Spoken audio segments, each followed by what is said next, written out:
Ya, assalamualaikum warahmatullahi wabarakatuh, teman-teman sekalian.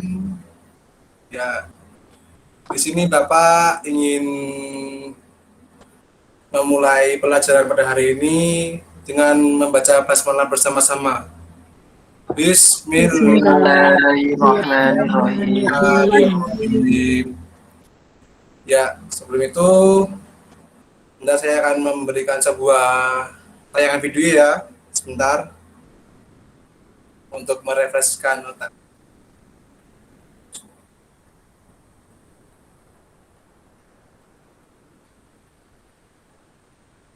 Apakah sudah terlihat?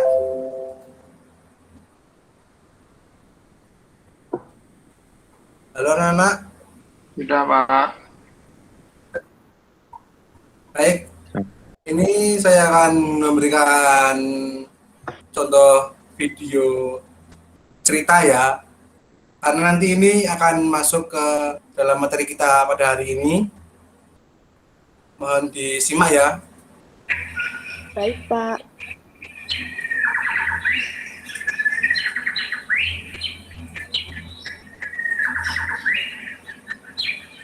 Bentar, kurang jelas.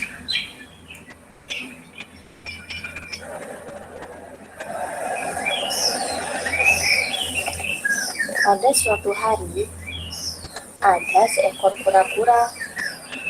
Dia sombong dan merasa dirinya lebih pantas terbang dibandingkan berenang di perairan.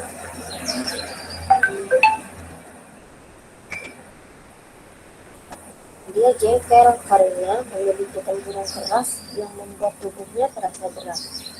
Dia pun kesal melihat kawan-kawannya sudah berpuas diri dengan berenang. Saat melihat burung yang bebas terbang di langit, kejengkelannya kian bertambah. Suatu hari, kura-kura ini memaksa seekor angsa untuk membantunya terbang. Si angsa berpikir, apakah bisa kura-kura terbang tanpa sayap? Tapi si angsa akan mencobanya dan menyetujui permintaan si kura-kura. Si angsa setuju. Ia mengusulkan agar si kura-kura berpegangan pada sebatang kayu yang akan diangkatnya.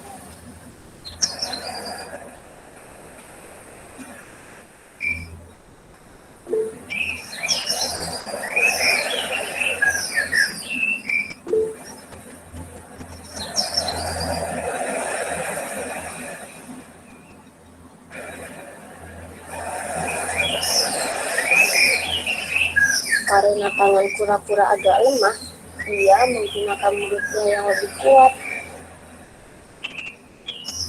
Ia pun akhirnya bisa terbang dan merasa bangga. Melihat teman-temannya yang tengah berenang, ia pun menyombongkan diri. Ia lupa bahwa mulutnya harus terus dipakai untuk menggigit kayu. Ia pun terjatuh dengan keras.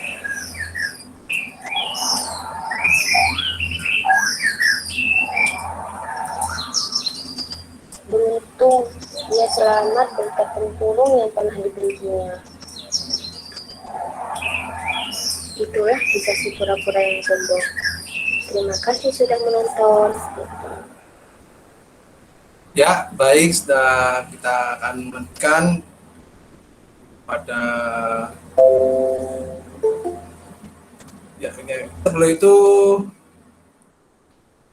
apakah ada yang bisa menjelaskan amalan apa yang bisa diambil dalam video itu? Mungkin kalau enggak, tokonya aja. Tokonya apa aja yang di dalam video itu?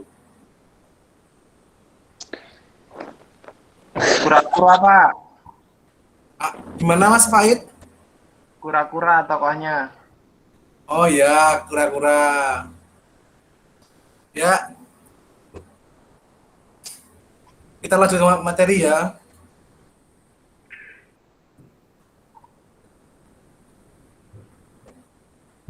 Materi pada hari ini adalah cerita fabel.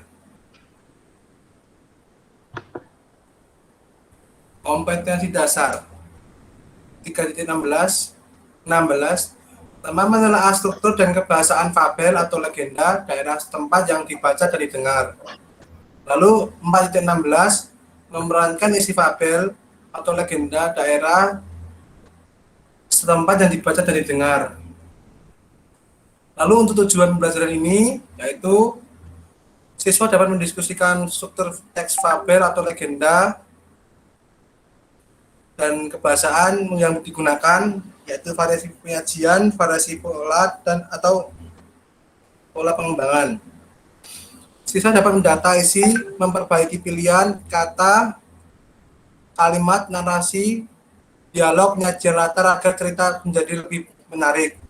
Selanjutnya siswa juga dapat menulis fabel atau legenda berdasarkan ide yang direncanakan dan data yang diperoleh. Dan terakhir, siswa dapat juga memerankan dan menceritakan fabel atau legenda yang berasal dari daerah setempat. Baik, datarisnya ada materi, ada tugas, dan atau tadi yang udah hiburan ya. Baik, sekarang pembelajaran akan dimulai. Mungkin dia bisa membacakan dari pengertian ini. Ya, Pak. Ya, silakan Mas Uep. Pengertian fabel. Fabel adalah salah satu dongeng yang menampilkan binatang sebagai tokoh utama. Tokoh tersebut dapat berpikir, berperasaan, berbicara, bersikap, dan berinteraksi seperti manusia. Fabel bersifat didaktif untuk mendidik. Fabel digunakan sebagai kiasan kehidupan manusia dan untuk mendidik masyarakat. Seperti itu, Ya. Pak. Oh, iya, siap Mas. Terima kasih ya Mas Uep. Oke, lanjut ke materi selanjutnya, yaitu ada ciri-ciri cerita fabel. Yang pertama ada tokoh utama binatang, alur ceritanya sederhana, ceritanya singkat dan bergerak cepat. Yang keempat, karakter tokoh tidak diuraikan secara terperinci. Yang selanjutnya, gaya penceritaannya secara lisan. Lalu pesan atau tema kadang-kadang dituliskan dalam cerita. Yang terakhir, pendahuluan sangat singkat dan langsung. Oke, selanjutnya ada ciri-ciri bahasa fabel. Oke, ada yang mau membacakan? Satuin aja, nanti yang lain. Saya, Pak. Ya, silakan Mas Wahid. Satuin aja, Mas. Bahasa fabel. Teks fabel memiliki kaidah kebahasaan yang umum dipakai. Karena fabel banyak ditujukan untuk anak-anak. Pemilihan katanya tidak sulit dan kalimat-kalimatnya pendek. Penuturannya lugas dan jelas sehingga mudah dipahami. Ya, terima kasih Mas Wahid. Mungkin ada yang mau baca lagi yang ayat kedua ini.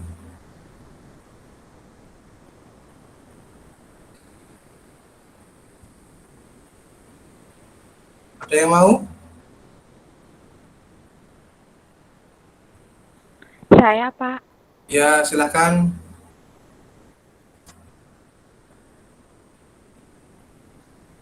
Ini Dalam aja, Mbak. teks fabel banyak terdapat kata sifat untuk menggambarkan tokoh-tokoh di dalam cerita, baik itu dari sisi fisiknya maupun kepribadiannya.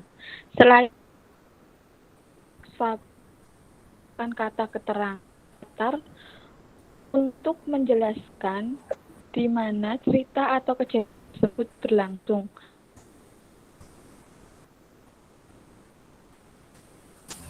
Kata kerja pun dipakai kan yang dilakukan oleh para tokoh. Iya, terima kasih ya Mbak. Ini tadi Mbak siapa? Halo? Tadi Mbak siapa ini yang baca? Oh iya, yang lain aja. Terima kasih ya Mbak. Ya, saya lanjutkan aja. Walaupun teks fabel bersifat fiksi, kata-kata yang digunakan tergolong denotatif, yang berarti pengertian katanya bersifat objektif dan apa adanya. Hal ini terkait dengan target membaca fabel yaitu anak-anak.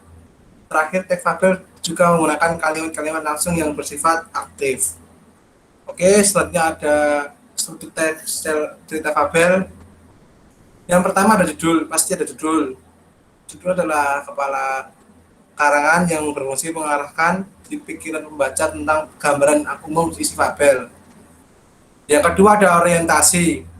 Orientasi adalah kalimat yang terdapat pada awal cerita yang fungsinya untuk pengenalan waktu, tempat, dan karakter atau tokoh. Selanjutnya ada komplikasi. Komplikasi. Komplikasi adalah bagian atau di mana atau muncullah masalah atau konflik cerita. Lalu ada klimaks. Klimaks adalah konflik mencapai puncaknya. Lalu ada resolusi, adalah bagian penyelesaian masalah atau pemecahan konflik pada cerita. Lalu ada koda, adalah pesan moral dari yang pengarang. Tidak semua pengarang menyantumkan koda pada ceritanya atau penyelesaian masalah. Oke, selanjutnya ada struktur kebahasaan fabel lagi, yaitu ada kata kerja. Yang pertama ada kata kerja. Kata kerja ini menunjukkan terdapatnya suatu aktivitas ataupun pekerjaan yang sedang dijalankan. Pada biasanya ada dua jenis kata kerja yang sering dipakai, antara lain sebagai berikut. Yang pertama, kata kerja aktif intransitif, yaitu kata kerja yang tidak menggunakan objek dalam suatu kalimat seperti diam, berlalu, berhembus. Lalu ada kata kerja aktif transitif, yaitu adalah kata yang membutuhkan objek dalam suatu kalimat, yaitu adalah seperti mengangkat, memegang, menulis, membawa. Oke, selanjutnya ada tambahan lagi, mungkin ada yang mau membaca nomor 2 ini. Ayo, Nana. Saya Pak Guru, saya. Nomor berapa Pak? Ya, silakan. Di apa Yang Pak? nomor 2 aja ya, Mbak. Di Yang ini, apa? Pak, yang ini. Dibaca Pak. Ya, dibaca, silakan. Nomor 2 aja ya kan Pak? Ya, nomor 2 aja, Mbak. Nomor 1-nya mana Nanti Pak? yang lain. Gimana? Oh, nomor 2. Saya baca Pak. Yang Nomor 2, kata sandang, si, dan sang. Pada teks ini nanti akan mendapatkan beraneka macam kata si dan sang. Contohnya, si kancil, si kacil, si kepompong, sang harimau, dan lain-lainnya. Ya Pak, terima kasih. Oke, terima kasih ya, Mbak. Mungkin ya, terima kasih, Mbak. Ada lagi yang mau ini nomor 3?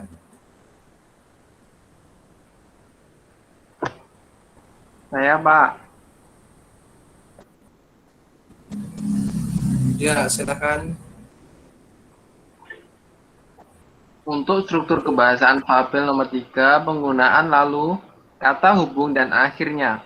Kata lalu dan kemudian dipakai menjadi kata penghubung intra kalimat dan antar kalimat.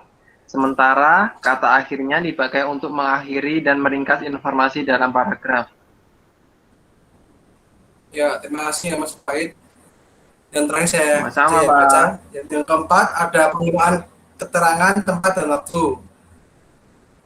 Dalam teks ini nantinya akan berjumpa dengan beraneka macam kalimat yang memberitahukan tempat dan waktu yang sedang berlangsung dalam cerita tersebut.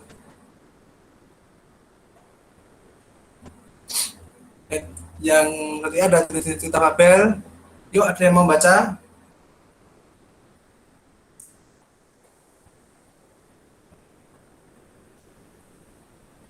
Silakan. Saya, Pak.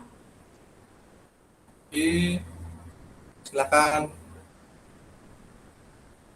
Fabel 1, fabel klasik. Fabel klasik merupakan cerita yang telah ada sejak zaman dahulu, tetapi tidak diketahui persis waktu munculnya, yang diwariskan secara turun-temurun lewat sarana lisan. Ciri-ciri fabel klasik sebagai berikut. Cerita sangat pendek, tema sederhana, kental dengan petuah atau moral, sifat hewani masih melekat. Sudah, Pak. Oke. Terima kasih ya, Mbak. Mungkin ya kita akan lanjut. Jenis fabel yang kedua ada fabel modern. Fabel modern merupakan cerita yang muncul cerita yang dalam waktu relatif belum lama dan sengaja ditulis oleh pengarang sebagai ekspresi kesastraan. Adapun ciri-ciri fabel modern sebagai berikut. Cerita bisa pendek atau panjang. Tema lebih rumit. Kadang-kadang berupa epik atau saga. Dan terakhir ada karakter setiap tokoh unik. Baik, ini mungkin tata cara menyusun atau membuat teks cerita fabel ya.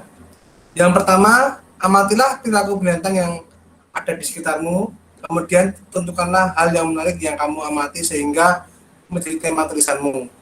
Tema yang disarankan berkaitan dengan kebaikan yang dapat diambil dari perilaku binatang. Buatlah kerangka teks cerita fabel yang terdiri atas struktur teksnya, yaitu ada orientasi, komplikasi, resolusi, dan koda. Kamu harus ingat bagian yang termasuk orientasi, komplikasi, resolusi, dan koda. Lalu buatlah ide pokok atau gagasan yang ingin kamu tulis di dalam keempat bagian teks tersebut. Lalu hubungan antara ide pokok pada setiap bagian itu dengan menggunakan kata sambung yang sudah kamu pelajari. Jika perlu, kamu mampu membuat dan menambahkan kalimat lain sehingga teksmu menjadi lebih menarik dan mudah dipahami. Selanjutnya ada, ketika menyusun teks berdasarkan hasil pengamatanmu itu, kamu harus menerapkan unsur kebahasaan seperti ejaan, pilihan kata, tanda baca, dan kalimat. Oke, selanjutnya ada setelah kamu berhasil menyusun teks cerita fabel, baca dan cermati lagi teks hasil karyamu itu lengkapi kekurangan dan kesalahan yang terjadi.